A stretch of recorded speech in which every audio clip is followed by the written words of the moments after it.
Cela fait 3 ans déjà que Amadou Toumani Touré n'est plus. Ses proches lui ont rendu hommage ce vendredi.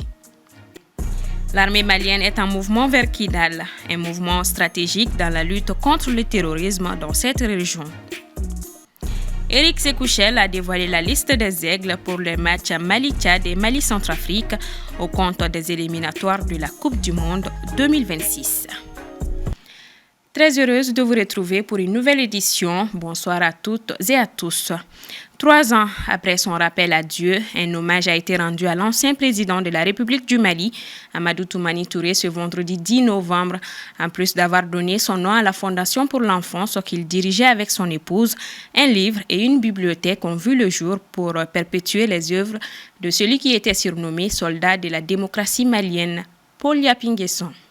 Tout comme le jour de l'annonce de son décès, le 10 novembre 2020, l'émotion était encore grande parmi la famille, les proches, les amis et les anciens collaborateurs du président Amadou Toumani Touré. Ce vendredi 10 novembre 2023, cela fait 3 ans, jour pour jour, que celui qui était affectueusement appelé ATT est décédé. C'est un homme qui est profondément humain et qui était profondément patriote parce que tout ce qu'il fait dans le cadre de ses activités politiques et professionnelles, il n'hésitait pas à en parler avec nous les jeunes, à avoir notre avis et surtout à mettre en œuvre l'ensemble de ces avis-là comme projet de société, comme vision. Donc vraiment, nous avons perdu un grand homme qui a beaucoup aimé le Mali, qui a aimé les jeunes, qui a aimé les enfants. Le nom d'Amadou Toumani Touré restera associé à un modèle unique de gestion du pouvoir à travers le consensus. Cette politique consistait à faire en sorte que les Maliens puissent se retrouver autour de l'essentiel. Son slogan était « Le Mali qui nous unit », se souvient encore Amadou Koïta. Comme le dit l'adage, les grands hommes ne meurent jamais. Ils continuent à exister pour leur nom. Pour mieux préserver ses œuvres, la Fondation pour l'enfance a ouvert une bibliothèque qui porte son nom. Cette bibliothèque qui abrite, en plus des œuvres littéraires, scientifiques et théologiques, toutes les documentations en rapport à la vie et au combat de l'homme afin de servir de musée à la jeune génération du Mali et d'ailleurs. Donc avec cette bibliothèque, on peut dire l'homme est toujours parmi nous car on a une bibliothèque à son nom qui recouvre, qui regorge des milliers d'œuvres, lui par le général même en question et puis ses grades et puis ses décorations.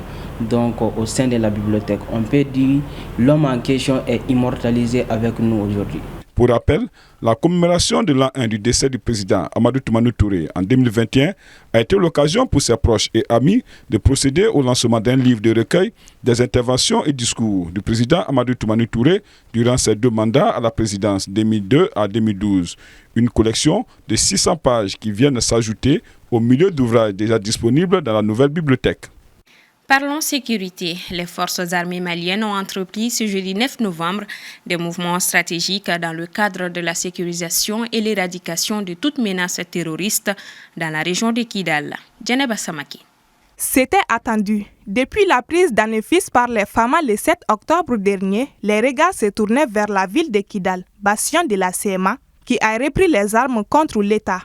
L'armée a annoncé hier jeudi avoir entrepris des mouvements vers Kidal dans le but d'éradiquer toute menace terroriste dans la région.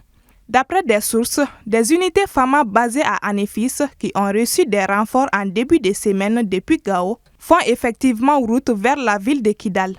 Mais la progression est lente et méthodique, la zone étant très hostile et minée à l'aide d'engins explosifs improvisés. Les montagnes et grottes dont l'ennemi fait souvent usage sont aussi des paramètres qui rendent périlleuse la voie. Ensuite de la CMA, les FAMA doivent aussi faire face aux JINIM qui se servent selon plusieurs experts de Kidal comme base arrière. En prélude à l'intervention terrestre, les FAMA effectuent depuis une semaine des frappes de drones sur la ville de Kidal. De nouvelles frappes ont été signalées ce vendredi. D'après certaines sources, 2 drones et 3 Sukhoi sont engagés. Les mêmes sources précisent que des combattants de la CMA se seraient rapprochés d'Anefis afin de contrer l'offensive des FAMA. D'autres combattants se trouvent, eux, à Kidal. Dans la ville, plusieurs civils ont fui en direction de la frontière algérienne. Selon un chronogramme établi avec la MINUSMA, l'armée malienne devait récupérer les camps de la mission onusienne le 15 novembre. Mais la MINUSMA a quitté son camp le 31 octobre dernier sans les rétrocéder aux FAMA. La mission a motivé sa décision par les soucis de la sécurité de son personnel et un contexte sécuritaire particulièrement tendu. L'actualité sur un tout autre registre. Le premier forum sur le climat, la paix et la sécurité au Sahel s'est ouvert hier jeudi à Bamako. Organisé par l'ambassade du Danemark, elle est axée sur les politiques de financement pour le maintien de la paix et de la cohésion nationale. Aminata Keïta et Boubacar Essem Maïga. Renforcer la sécurité climatique au Sahel, c'est le mot d'ordre de ce premier forum sahélien sur le climat.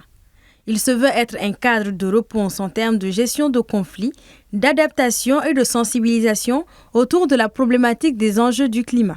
Déjà au niveau national, il y a le budget d'État qui fait un effort pour mettre des ressources à la disposition des différentes structures ou différentes collectivités pour s'adapter aux effets néfastes du changement climatique.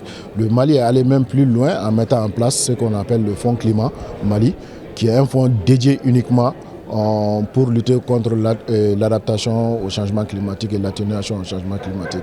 Mais ces efforts ne sont pas suffisants pour pouvoir endiguer le problème lié au changement climatique.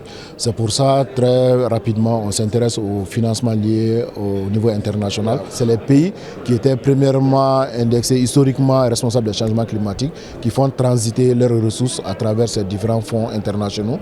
Et nous, les pays, on s'organise à travers un certain nombre de modalités pour accéder à ces ressources-là.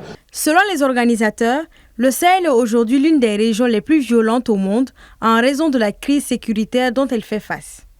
Cette situation est aggravée par l'impact du changement climatique, d'où la nécessité d'une réponse collective et coordonnée entre les différents pays de la région, insiste-t-il. Il faut vraiment aller vers les ressources énergétiques. Et Dieu faisant, en tout cas pour la Guinée aujourd'hui, château d'eau de l'Afrique de l'Ouest, ayant tous ces bassins fluviaux qui prennent leur source au niveau de la Guinée, nous avons comme premier engagement d'adaptation justement la préservation et la protection de ces ressources, de ces bassins versants, ainsi de suite. Et donc, c'est de mettre en place, par exemple, des barrages hydroélectriques, c'est de promouvoir l'énergie solaire, c'est de promouvoir l'énergie éolienne. Face à la situation, les pays du Sahel ont d'ores et déjà mobilisé 14 milliards de francs CFA pour la gestion de la problématique dans la région du Sahel et du Liptako-Gourma. Toutefois, selon l'Observatoire européen Copernicus, le mois d'octobre 2023 est le plus chaud sur la période 1850-1900, une situation qui n'étonne pas au Mali. On est habitué depuis 2015, d'année en année, le Mali bat les records de température. Donc on s'attendait à cela. C'est ce que les scientifiques disent. Ils disent que dans les années à venir, de plus en plus, on va avoir des températures aussi élevées.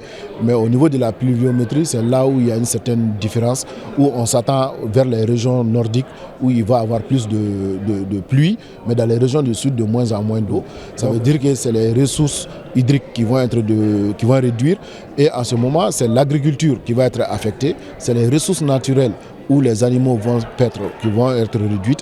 En ce moment, il y a ces risques-là où la compétition va devenir très rude sur ces peu de ressources qui existent entre les agriculteurs et les éleveurs, entre les éleveurs et l'industrie, entre l'industrie et la population. Donc c'est pratiquement les changements climatiques qui vont affecter les moyens de subsistance des populations déjà éprouvées par la pauvreté. Donc forcément, ça va entraîner les questions d'insécurité et forcément, c'est la paix, c'est la cohésion sociale qui va être mise en épreuve. À noter que le forum Climat, Paix et Sécurité prendra fin demain samedi 11 novembre. À l'issue de ces 3 jours, les différents acteurs feront un bilan des actions et établiront des mesures collectives sous forme de résolution dénommée la Déclaration de Bamako sur la sécurité climatique. Les travaux du sommet économique saoudo-africain se sont ouverts ce vendredi 10 novembre à Riyad, en Arabie Saoudite, en présence des dirigeants et chefs de délégation de plusieurs États africains. Paul Yapinguesson. Les présidents du Togo, Gabon, du Nigeria, de la Côte d'Ivoire, d'Érythrée, de Guinée, de Mauritanie, du Malawi, de Tanzanie sont à Riyad pour participer au sommet Arabie Saoudite-Afrique. Ce sommet, placé sous le thème Développement et prospérité, agriculture, éducation, santé et assistance humanitaire, vise à intensifier les relations et à accroître les opportunités d'investissement entre le Royaume d'Arabie Saoudite et les États africains. Il vise également à renforcer la coordination politique, à traiter les menaces sécuritaires régionales, à promouvoir la transformation économique grâce à la recherche et au développement local de nouvelles solutions énergétiques, ainsi qu'à renforcer la coopération en matière d'investissement, précisent les officiels saoudiens.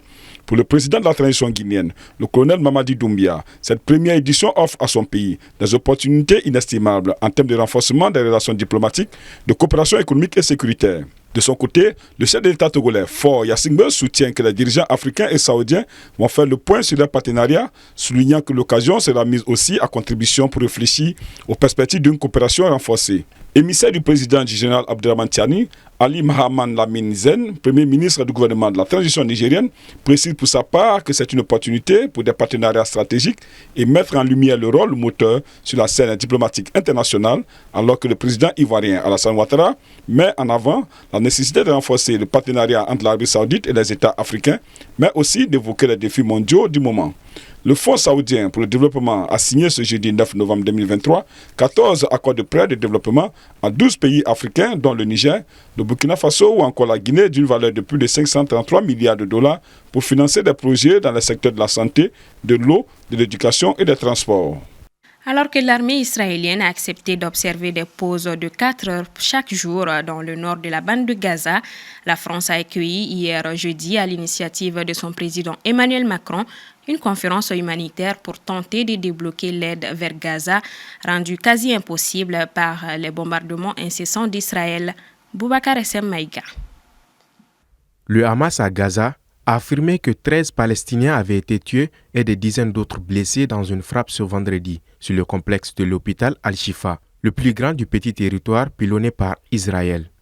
L'armée israélienne a accepté d'observer des pauses de 4 heures chaque jour dans le nord de la bande de Gaza pour permettre aux civils palestiniens de quitter cette zone où les combats avec le Hamas font rage, sans perspective de cesser le feu. Le secrétaire d'État américain Anthony Blinken a salué vendredi la décision d'Israël d'accepter les pauses humanitaires dans son offensive dans le nord de la bande de Gaza, tout en estimant qu'il restait encore beaucoup à faire pour protéger les civils.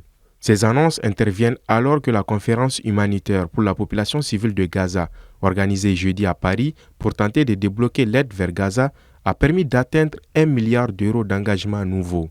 Une grande partie de cette aide servira à répondre aux besoins de l'ONU pour aider la population des territoires palestiniens, estimée à 1,2 milliard de dollars jusqu'à fin 2023. Selon Emmanuel Macron, il était absolument indispensable de protéger les civils de la bande de Gaza et qu'il ne pouvait y avoir de double standard en matière de protection des vies humaines. La France va ainsi porter à 100 millions d'euros son aide d'urgence. La guerre entre Israël et le Hamas, débutée le 7 octobre, a déjà fait de nombreux morts, 1400 côté israélien et plus de 10 000 à Gaza, principalement des enfants, selon le Hamas. Le procès du meurtre de Dina, une étudiante gabonaise de 17 ans, s'est ouvert à Karabouk, dans le nord de la Turquie, hier jeudi. Le corps de Dina avait été retrouvé dans une rivière en mars 2022, initialement attribué à un suicide par la police. Cependant, en raison de l'indignation suscitée par cette affaire, une enquête avait été lancée, conduisant à plusieurs arrestations. Finalement, un seul homme comparaît devant le tribunal et de nombreuses questions demeurent sans réponse. L'unique accusé est un homme de 55 ans. Des images de vidéosurveillance montrent Dina sortir de son véhicule puis sauter par-dessus un grillage près de la rivière où son corps a été découvert.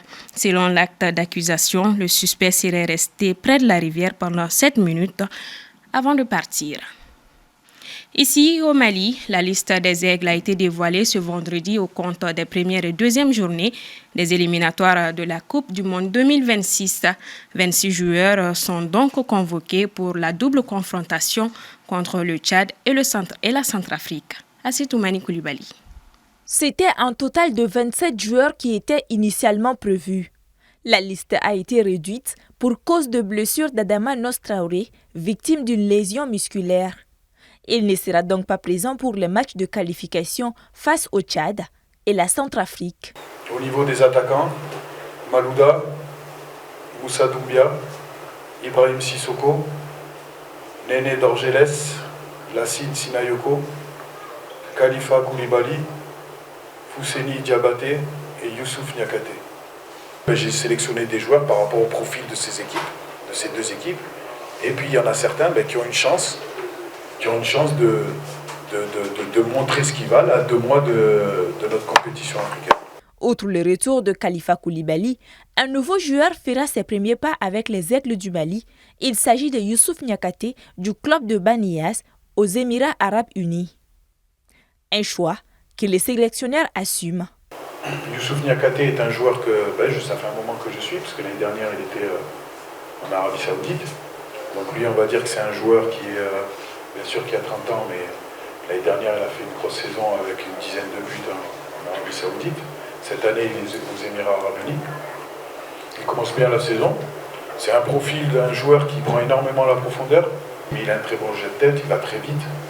Voilà, et surtout, c'est un joueur au même titre que les autres, que tous les attaquants que nous avons, qui joue pour le collectif. Donc il va être capable de libérer des espaces pour le collectif et d'apporter d'autres solutions. À rappeler que les regroupements débuteront lundi prochain. Pour les joueurs blessés, en l'occurrence El Bilal Touré, le médecin du staff reste confiant sur sa mise sur pied, mais s'est réservé d'affirmer si le joueur sera présent aux 2 matchs. Quant à Ibrahima Koné, il s'est rétabli de sa blessure. Lors des 2 premières journées des éliminatoires de la Coupe du Monde 2026, le Mali affrontera le Tchad et la Centrafrique, respectivement les 17 et 20 novembre 2023 à Bamako. Avec moi sur ce plateau, Mohamed Kenouvi pour la chronique sport. Bonsoir. Bonsoir Marichou. Cap donc sur la 3e journée de la Ligue 1 Orange. Oui, 5 affiches sont au programme de cette 3e journée demain samedi sur le terrain de l'ASB. ATS de Koro a rendez-vous avec le stade malien de Bamako. Du côté du terrain de l'AS Real de Bamako, ASCO défie l'AS Police. Sur le terrain du Djoliba, AC Afé affronte le COB, tandis qu'à suivre duel régional entre l'US Bougouba et l'US Bougouni sur le terrain du stade malien. Du côté du stade Amari Daoud de Ségou, l'AS Bakaridjan reçoit l'AS Real de Bamako. Dimanche, sur le terrain de l'ASB, Binga FC joue le Djoliba AC, tandis que sur le terrain de l'AS Real, les 11 créateurs de Nyarela seront face à l'USFAS. Et sur le terrain du Djoliba, l'AS Black Star accueille l'USC Kita. À noter que toutes les rencontres débutent à partir de 16h. Coupe du Monde U17 2023, on note une entrée en lice réussie pour le Mali. Oui, pour leur premier match dans cette Coupe du Monde ce vendredi, les Aiglonnais ont largement dominé l'Ouzbékistan 3-0 avec un triplé signé Mamadou Doumbia. Déjà auteur de 4 buts à la CAN U17 au Maroc, le jeune attaquant malien débute en fanfare cette campagne mondiale. Il a ouvert la marque à la 30e minute de jeu sur un service d'Ibrahim Diarra avant de transformer un penalty à la 72e minute et d'inscrire le 3e but 3 minutes plus tard, donc à la 75e minute sur une passe décisive d'Ibrahim Kanaté. Dans l'autre match de ce groupe B, l'Espagne a pris le dessus sur le Canada, 2-0. L'Espagne, justement, sera le prochain adversaire du Mali. Les deux nations s'affrontent lundi prochain à partir de 9h GMT. On enchaîne avec les autres résultats du jour. Oui, outre les matchs du groupe B, le groupe A entrait également en lice ce vendredi. Le Maroc s'est imposé 2-0 devant le Panama grâce à des réalisations de Saifdine Schlagmo à la 16e minute de jeu et Ayman Enar en toute fin de rencontre dans les arrêts de jeu. Le pays hôte, l'Indonésie, a été de son côté tenu en échec par l'Équateur, 1 but partout. Arkan Kaka avait ouvert la marque pour l'Indonésie à la 22e minute avant qu'Alen Obando n'égalise pour l'Équateur 6 minutes après à la 28e minute de jeu. Ligue des champions féminine CAF 2023, l'AS Mandé prend les commandes du groupe B. Après son match nul inaugural lundi face à Huracanes FC de la Guinée équatoriale, l'AS Mandé s'est largement imposé hier jeudi 3-0 devant les Ghanéennes d'Ampem Darkoa grâce à un triplé de son attaquante vedette Oumou Kone. Dans l'autre rencontre, l'AS Phare, championne en titre, qui s'était donc défaite 0 contre 1 devant Ampem Darkoa, a cette fois-ci pris le dessus 1-0 sur Huracanes FC. Au classement, donc à l'issue de cette deuxième journée dans le groupe B, l'AS Mandé est en tête avec 4 points, suivi de l'AS Phare et de Ampem Darkoa, 3 points chacun. La troisième et dernière journée prévue dimanche dans ce groupe B où rien n'est encore joué s'annonce palpitante. L'AS Mandé sera aux prises avec l'AS Phare, tandis que Huracanes FC affrontera Ampem Darkoa. Et on finit avec l'Atlético de Madrid, Diego Simeone, prolongé jusqu'en 2027, oui, la belle histoire d'amour entre l'Atlético de Madrid et son entraîneur argentin est loin d'être terminée. Dans un communiqué hier jeudi, le club madrilène a officialisé la prolongation jusqu'au 30 juin 2027 de Diego Simeone. En poste depuis 2011, l'Argentin est à ce jour le détenteur du record du plus grand nombre de matchs dirigés sur le banc des Colchoneros avec en plus 8 titres à la clé. Sous ses ordres, l'Atlético a remporté notamment 2 Ligas en 2014 et 2021, une Copa del Rey en 2013, 2 Liga Europa en 2012 et 2018, 2 Supercoupes d'Europe les mêmes années en 2012 et 2018 et une Supercoupe d'Espagne en 2014. Merci beaucoup Mohamed Kenouvi. Je vous en prie, le rendez-vous est pris pour vendredi prochain. Inch'Allah. Merci. À vous aussi, fidèles téléspectateurs, merci d'avoir suivi ce 1945. Bon week-end à toutes et à tous.